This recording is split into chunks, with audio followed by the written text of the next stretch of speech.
I'll invite you to be seated.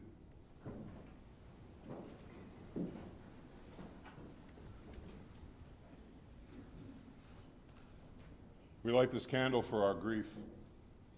The pain of losing you is real. It reminds us of the depth of our love for you. It reminds us that our lives are now changed forever. And we light it for our love. We light this candle that your light will always shine. We cherish the special place in our hearts that will always be reserved just for you. We thank you for this gift that your living has brought to each of us. You are loved. You will long be remembered. Would you come?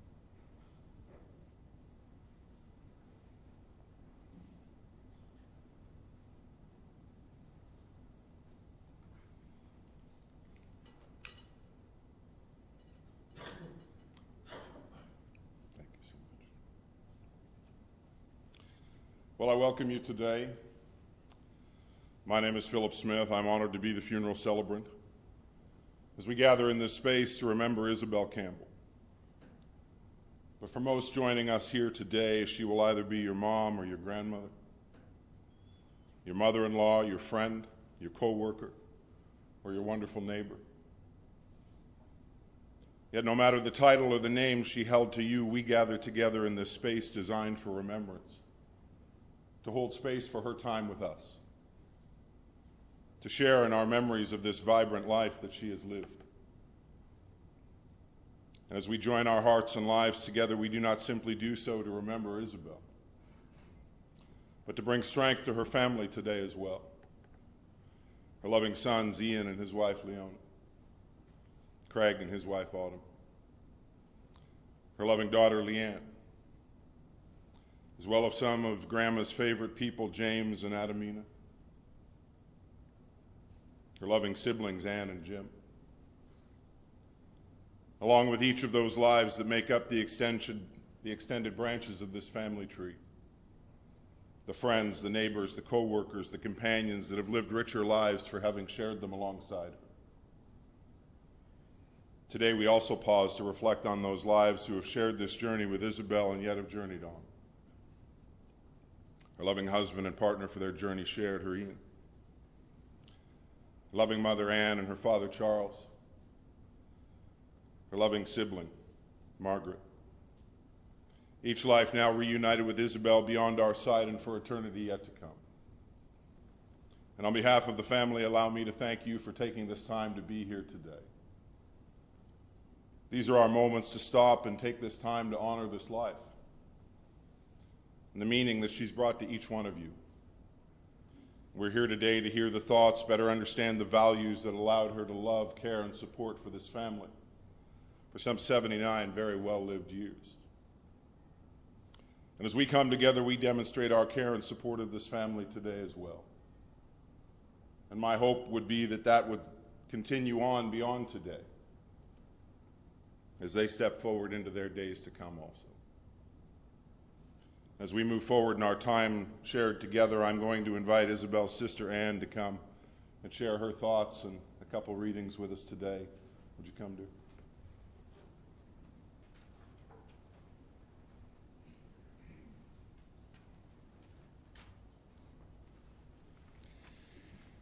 I'll do my best.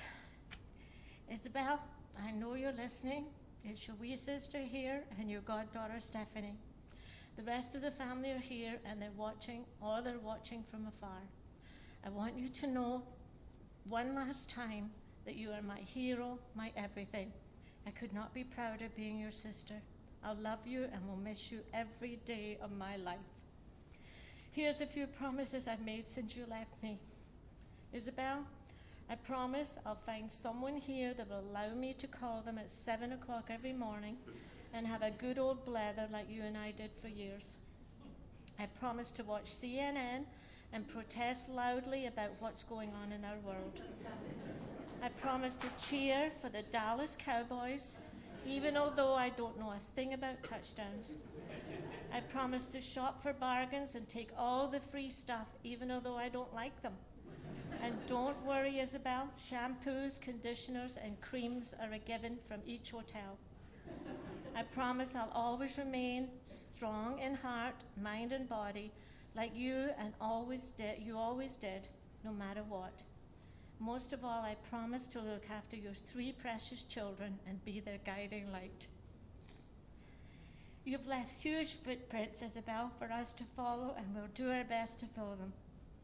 Here's a poem from Scotland, Isobel, as you stand beside that stoter of a husband, Ian, your twin sister, Margaret, and her love, Gunter, and, of course, Mum and Dad. And the words of Robert Burns, had we never lived so kindly, had never loved so blindly, never met or never parted, we would never have been so broken-hearted. Being a Gallagher and a MacDonagh, the Irish blessing is only fitting. May the road rise up to meet you. May the wind be always at your back. May the sun shine warm upon your face. The rains fall soft upon your fields. And until we meet again, may God hold you in the palm of his hand. Rest in peace, my beautiful sister. I love you and always will. Thank you.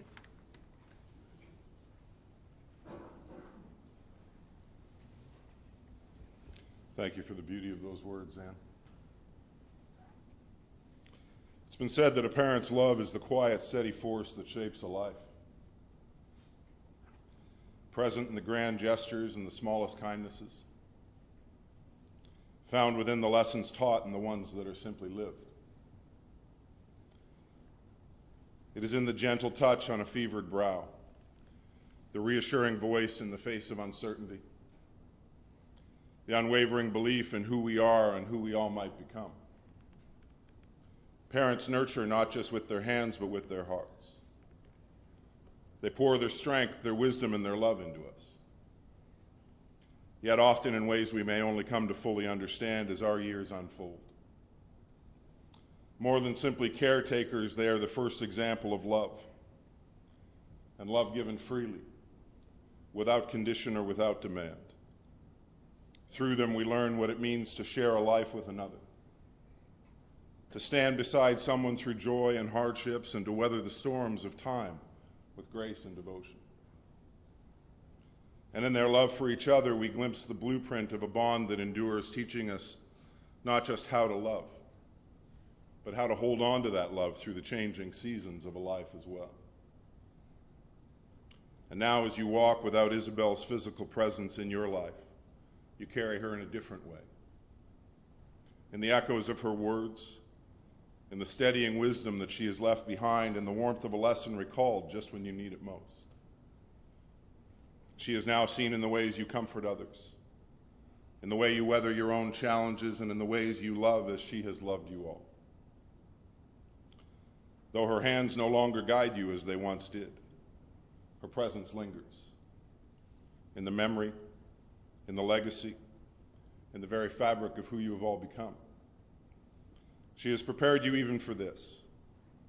And so in Isobel's absence, we hold on to what she has given us, not just as something to cherish, but something to live by. Knowing that love like hers is never truly lost, it simply becomes a part of us, carried forward always in us. Several of those voices who have felt that love of Isobel in their lives, from their first day's welcome to her heart to her last days within their care, are going to come and share their thoughts of her life with us today. I'm going to invite her children to come, Ian and Craig and Leanne, if she chooses. Would you come?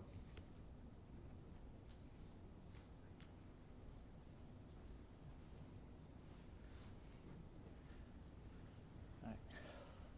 Now it's kind of real. I just want to thank everyone for coming out to celebrate the life of my mother, Isobel Campbell. She was a truly amazing person and an even better mother. It is so very nice and even a bit therapeutic to hear all the condolences and all the nice memories people are sharing with us. This is such a hard day to get through. And I know how difficult it was when I did this for my dad, but it is 100 times more difficult for my mother. But I'll try to get through this. There's a number of stories I want to tell, but that's not me.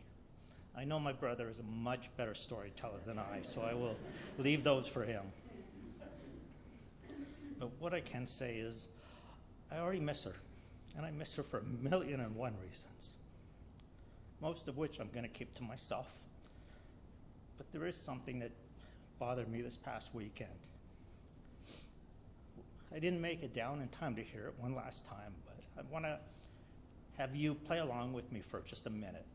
My mother and I had this little greeting we've done for, 30, 40 years. And whenever I called her, I would just say, "Hello, Mother." So the response is, "Hello, son." So if you can just play along with me and give me that one more time. "Hello, Mother." Hello, son. Thank you. One more time. "Hello, Mother." Hello, son. Oh, thanks. It definitely makes me feel a little better. Whole bunch of new mommies and daddies. Yeah.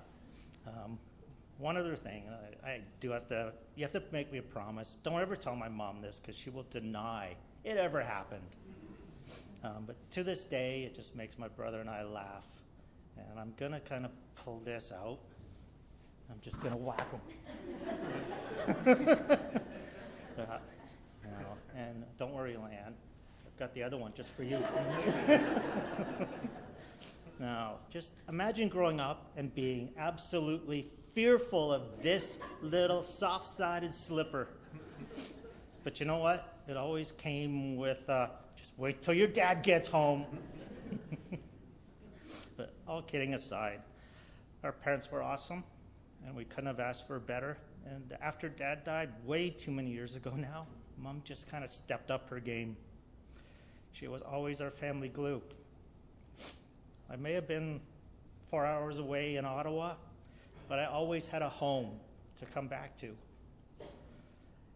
And it also came with a grandmother. It came with a Piper sitter, our late dog. She was just always there for us, no matter what happened. We always had those family get-togethers, whether it was at Craig and Autumn's or Lisa and Mark's or Deanna and Adam. And I sure as hell hope those continue. Those just cannot stop. We also had a lot of occasions to travel with my mother. And those family trips were fun. Some of them included all of you family members. And I still remember going up in a gondola in Scotland and my mother holding my arms so tight. She was so scared. And I remember a trip to Switzerland where she was in the back and we were going through the mountains, and she was just gripping the seat for dear life. But that was just her. And even growing up, we spent so much time growing up in Florida. It was just, going back through the pictures this week and seeing, oh my God, we were in Disney World. Oh my God, we were there again. And you know what? It might have been a couple years apart, but we were still wearing the same clothes. We had that same T-shirt on every time. They're all memories that I will never forget. They will always be cherished in my heart. But I do want to say a couple of personal thank yous. First, to my aunt. You were her, next to my sister, you were her best friend. You were, well, way more than just sisters. And especially since the passing of my dad and her and the other way older sister, my mother's twin, 10 minutes? We just can't let our family, those get-togethers have to continue. You are now the matriarch of the family, so you have to help us keep all those traditions alive. To my brother in Autumn, Mom was always so proud of you guys. Everything you've accomplished, and I just want to say thanks for being there. You've been a lot closer than I have. Especially in the last week, you've taken care of so much. And you've taken care of Leanna as well. And even though I'm the long-distance kid, I do take solace in the fact that you guys are closer and we're always able to help Mom whenever she needed. I will always feel close to my mom, now and forever. And I will always have a constant reminder of her in my heart, in my thoughts, and in my home. especially with her little dog, Abby, who is now my dog. But, she'll always be known as my mom's dog, period. My last and biggest thank you goes to my sister, the one person who was the absolute closest to Mom. And they kind of say everything happens for a reason, and I'm so proud of what you've accomplished in the last couple of years. You've reinvented yourself as a personal support worker, which paved the way for the ultimate support you've been able to provide Mom for the last 3 months. I'm so happy that you were able to spend the time with her. You are Mom. You really are. You have totally become her. So, and I'm just going to, Lan also told me about a greeting that they also, Mom, she shared with Mom, and where she would say to Mom, "I love you, Mom." And she would say, "To the moon and back." So, I've had this little greeting with Leanne about love, and we've had it back and forth, and it all started with my dad. She used to say to him, "I love you," and he would always respond with, "I love me too." So I kind of took that over, but you know what? With the passing of Mom, I think I'm going to change my response. To the moon and back, sister. No, still not there yet. Baby sister. But let's do this one more time. Hello, Mother. Hello, son. Thank you. Not quite the same, but but bye, Mom. I miss you.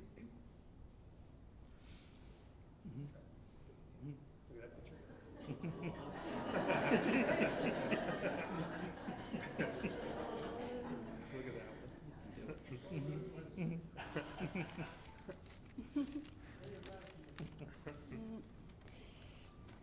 I'm shaking, so I'm not very good at this, and if I cry, I'm gonna go sit down.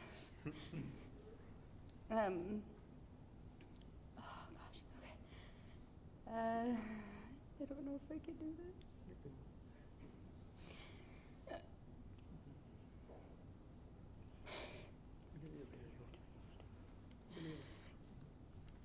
I'm gonna try. I even made it no mushy, so I didn't cry, but I am sorry. Okay. It says I could stand up here for hours and tell you about my mom. But we all know she was a wonderful woman, a great friend, sister, aunt, and the best mom and my best friend.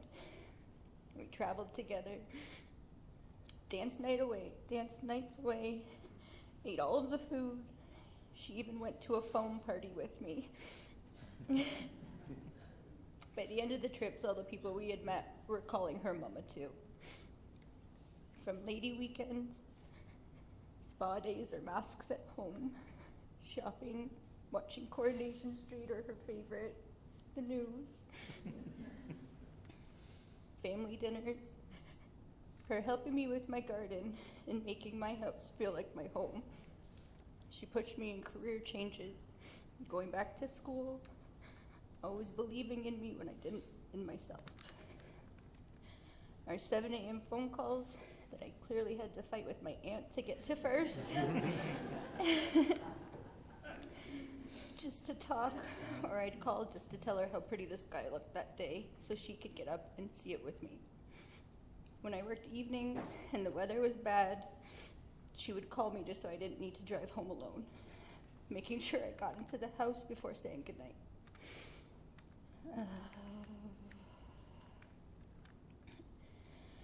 When my life got hard or I was sad or mad or anything in between, my mom was the only one who could call me. That my friends can all attest to this, that I still said I need my mommy, and she would answer my call no matter the time. I'm really not sure where to go without my mom, but my brother said I can call them, but not before 10 on weekends. I'm not sure they're ready for that. They have some pretty large shoes to fill, and they may need to work on their girl talk. When my mom got sick, I was able to move in with her and take a leave from work. and it was an absolute honor to be with you every day.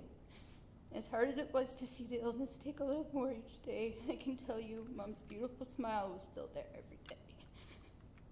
My mom was a fighter, and she fought so hard. I wouldn't have wanted to be anywhere else than side by side with you through this. My mom wanted to go peacefully at home, and with the help of my brothers and my sisters, we were able to fill that wish for her. I would like to show just a little appreciation for her doctors and nurses and the volunteers and her home care PSW nurses, because they helped me each day and made it a little easier. I love you, Mom, to the moon back. You took a huge chunk of my heart with you, but in your words, I want you to know I'm fine. I love you so much, Mom. You made the world a better place and me a stronger woman. That's it. I made it. Good job.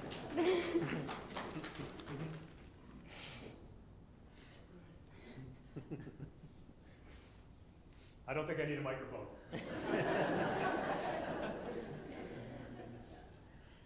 There's my mommy. I think everyone in here, if you're a mother, you are special. Some mothers are a little more special than others. There's something that's in your heart forever. But strong women make us, my lads. Agreed. And when I look at this, it reminds me back in the very beginning. Because there's a move, by the way. If you ever want to know how to get a date, go through the moms. My mom and Autumn's mom work together. That's the move. I didn't know until after we met and all that kind of stuff, and all of a sudden I'm meeting her mom. She's like, I know you. I'm like, oh crap. Oh crap. They work together. This is at the old original Oshawa General Hospital. And I've seen a bunch of people pop by that worked with my mom there, or worked with my mother-in-law there, or knew them back in those days, even in the Pinewood Center days and so on. Just shows you where things kind of expand. But again, it's a good dating pool thing, okay?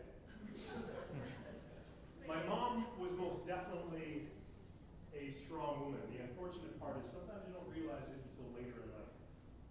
If you're a kid, you're a dick sometimes. That's just how it goes. Now here's us as little tiny people. Look at those legs. The shorts back then were fantastic. Very form-fitting. But Ian, the older boy, was generally a pretty good kid. Okay, Leanne was the baby girl. And there's something about a mother-daughter relationship that you can never tear apart. It is something that is amazing. It is amazing to see. As a brother, though, you're like, all right, I'm not the favorite. It's just how things go. But the dude in the middle next to my mom was sometimes a dick. And you don't realize it until later, but I will tell you, every mom in the room, we remember the words that came out of our mouths as kids that we wish we could take back. Because you're stupid when you're young, agreed? And you say things, you do things. And what happens to your mom? She takes it. And it's like crazy that that goes on, but you don't realize it until you get older in life. You don't realize it until you're older and actually a little bit more understanding about the crap you put them through. And yet, no matter what you did, no matter how you acted, because again, we were all dicks at one point in time. Okay? And how we treated our parents sometimes, you look back and go, what was I doing? But you don't realize it until you're older. And yet, what goes on in their world, in their head, is just remarkable. Well, it needs some volume. I think I turned it down. If not, I'll fake it for you. Oh, Craig. This is working fine right here. It's all good.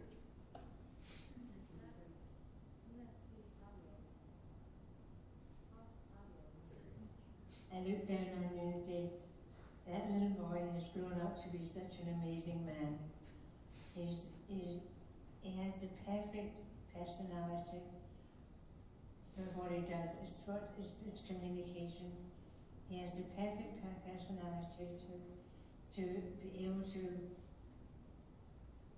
encourage people to be the best that they can be, because you're always trying to be the best that you can be. So through the mind of a parent, by the way, I am way far from perfect. Way far from it. I was a dick. I treated her bad sometimes when growing up, but through the eyes of a parent, they're just like, you're something special. So my only recommendation right now, if you have kids, smack them in the back of the head because they deserve it. You are a kid, you still have the luxury of having your parents around.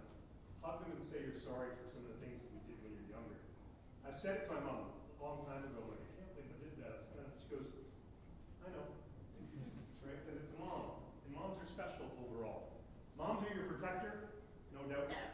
They're your teacher. They're your therapist. Some of us need more therapy than others. They're your shoulder to cry on or your shoulder to stand on. This is moms. They're also your cheerleader, the biggest cheerleader around. No matter what you did, you were still perfect in their eyes. They are your heart. That's what a mom is all about. When you look at all that stuff, though, you finally realize later on they're a person. When you're young, you don't even think of your parents as people. They're just the bill payers and the ones that get you stuff. But later on, they become a person. You actually start to become a lot closer to them and figure out what they're all about. This woman tried her hardest to make us better. And I think that's fantastic. So many moms give their whole lives to take care of their kids, and their kids don't realize it until they get older.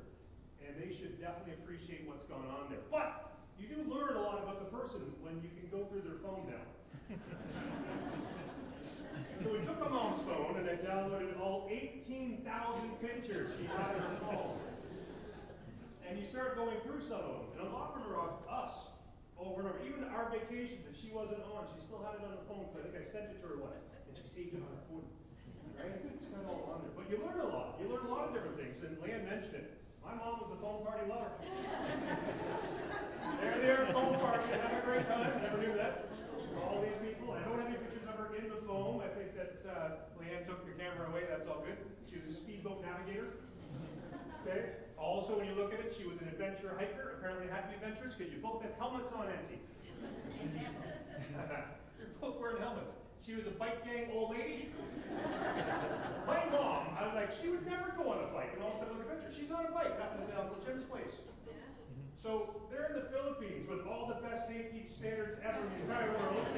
She's riding on a bike. She never did that before. I'm like, holy crap. This one's for you, Kyle. Okay? Not once. You know how they go over there and they have that whole thing and they're supposed to make it look like they're holding it up? Not one picture was done right. Not even close. Not even close.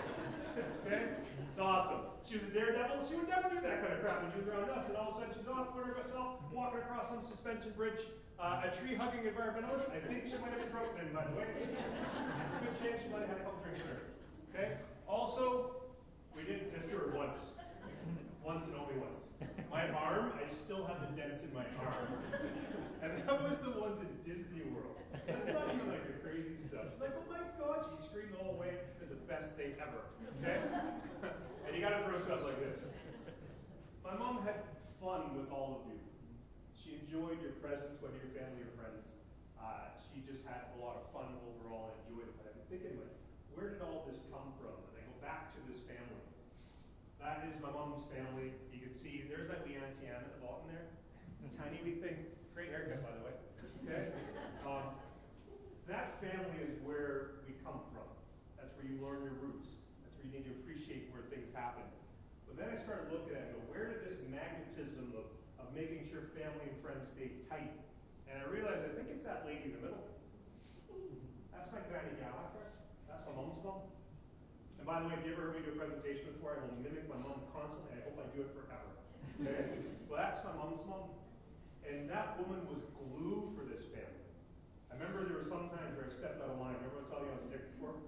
And sometimes it wasn't my mom calling my dad. My mom would call my granny. My granny would be like, Kate, I'm so disappointed. I'm like, oh my God. And an old lady says, I'm so disappointed. You're like, oh, that hurts my heart. Right? But there's that woman there. And now let's tell a little story about my mom. And this is where you start to realize what kind of a person they are. Not just the mom, the person. So back then, basically, you finish your school, and what are you going to do? Well, off to Canada she goes. By herself. Imagine that. Like, just by herself. She She didn't row all the way. Didn't row all the way. But she goes to Canada, stays with some family here, learns about who she is as a person, and comes back stronger. So, back in the boat she goes. Okay? There's an easy crowd in front. Okay? Back in the boat she goes. She comes all the way back to Scotland and meets this fine lad. And by the way, just so you know, it's a Campbell move. Guess what? Their moms knew each other. They worked together. It's the best way to do it. I think I learned from my dad. My granny Campbell, my granny Gallagher could actually work together, so my dad would think, well, I know her. Anyway, so that's a kind of lovely time there. And then they go and have a couple of kids over in Scotland. That's our last house in Scotland before we came over. And then we come over to Canada because there's another person that was part of her connection that was here. But we had to hop on a plane this time because you can't put kids in that little rowboat. Okay? I looked up 1970s planes and that's what came up. Okay? Well, they come over to Canada and a little bit of bounce into Brunswick, and then they come to here. One of the reasons we settled around this area is because there's some other lady here, my mommy's twin. That's my mommy's twin. She passed years ago. Unfortunately, my uncle also passed. My dad passed years ago, and it was just my mom left in that picture. But my mom kept the glue together as that family as well, and we've actually incredibly tight family. And by the way, you guys are welcome. Oh, no! Look at that. We all went to the same barber.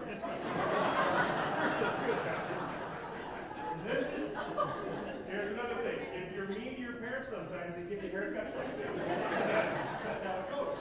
So there we are. This was when we came here. We were so tight with my cousins, Mark and Deanna, and then the family grew, and we were always together. We were always doing things. The family kept growing. We're always doing things.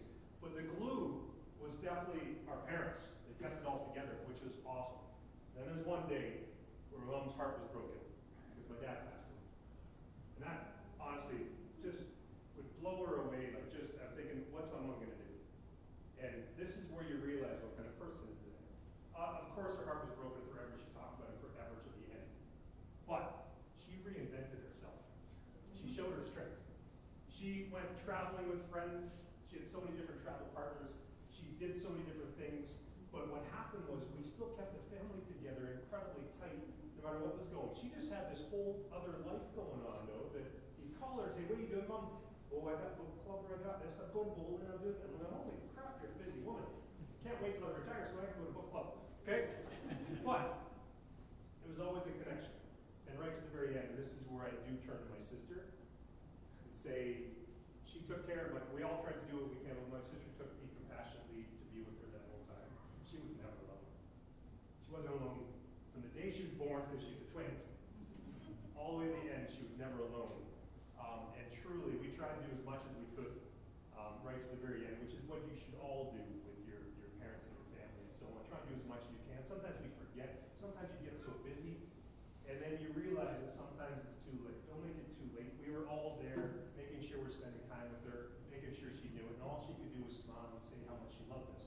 Not what dicks we were, what we'd done wrong, all this stuff before. It was nothing but pride, and that kind of is a lovely thing. But when I close off this last part, I've had strong women in my life my whole life, which is fantastic.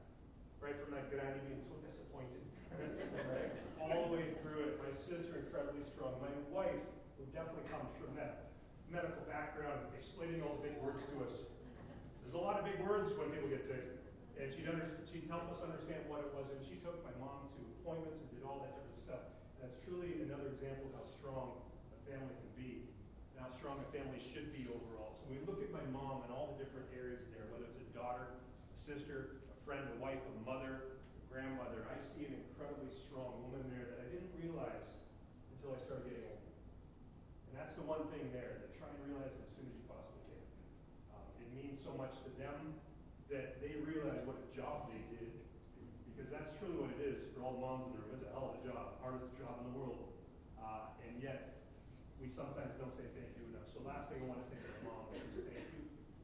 She did so much for us, and we hopefully can return it. And later on, we will be raising a glass to make sure we do it the proper Scottish way. To thank her for her friendship, for her sisterhood, for being a mom, and everything in between. Honestly, I'm so happy that she's a part of me forever. So I thank you, Mom. And we will talk soon over some drinks.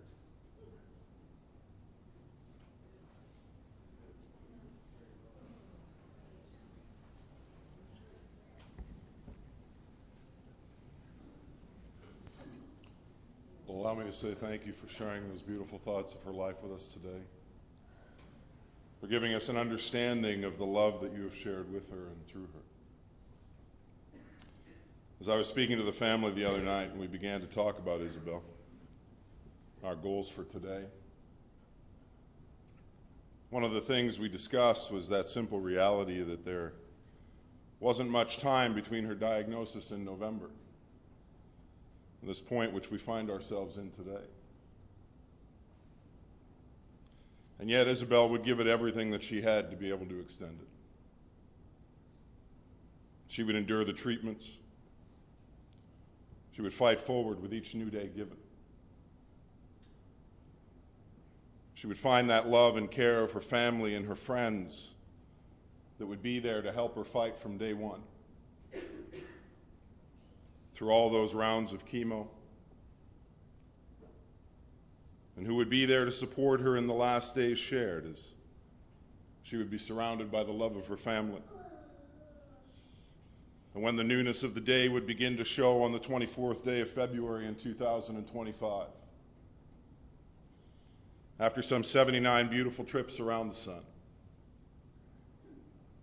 Isobel Campbell would take that final step in this life. That step that would see her journey on to what eternity has to offer. To be welcomed once again by those who had gone on before and she had longed to see again. And Isobel would know peace. Leaving each of us who remain the knowledge that she has lived a life that has known and shown love, that has given care and felt care in return. And from her first moments in this life to her last, she has known those things. My friends, those we love never truly leave us. For love does not vanish with time, but it lingers, woven into our hearts, carried forward into our memories and in the stories we tell about these lives that we have loved and lost. In the quiet moments when we still hear the voice or feel the presence or sense their guiding hand. To remember them is to keep them near, to hold them close in a way that time cannot take from us. In this way they live on, not just in the past, but in every day we carry forward their love in our hearts. Henry Wadsworth Longfellow so beautifully wrote, "The heart, like the mind, has a memory, and in it are kept the most precious keepsakes." And so we keep Isobel, not just in sorrow, but in the joy of what she has given us, in the lessons that she has left behind, and in the love that she so freely shared. And now for those who remain, there is a new role to embrace, not just in grieving, but in comforting. To those who have come here today, offering your hands, your heart, your presence, know that your support is a gift beyond measure. For in times of loss, those who grieve most deeply need the steady embrace of family. They need the understanding of friends and the quiet reassurance that they do not walk this road alone. So let us together carry forward what Isobel has always embodied. Let us be the warmth she once gave, the kindness she so freely shared, and the love that does not fade even in absence. In this way we honor her. In this way Isobel may live on, and not just in memory, but in the way we love and care for one another, because of her wonderful example. And as I reflect on the words that her children have spoken today and her sister has used to describe her for all of us to hear, I can see clearly the image of a life that is truly irreplaceable. One who has lived her own life and walked her own journey, right to the last moments of its duration. My friends, as we prepare to close our formal time of remembrance for Isobel here in the chapel shortly, we'll welcome back the piper and the directors here at Barnes. They will lead us and the family, and those of you who have joined us today from this chapel to our time of reception. We'll make our way back out through these rear doors and then off to the upper hallway to the right. But in the moments that remain, I'd like to share with you a final piece of poetry before our piper comes again. The poet David Harkin writes these words.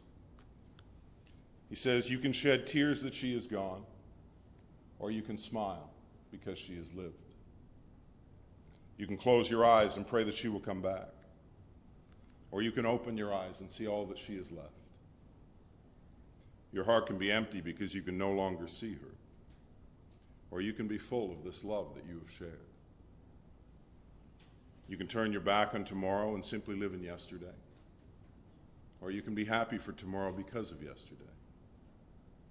You can remember her and only that she is gone, or you can cherish her memory and let it live on. You can cry and close your mind, be empty and turn your back, or you can do what Isobel would want. Smile, open your eyes, love, and go on."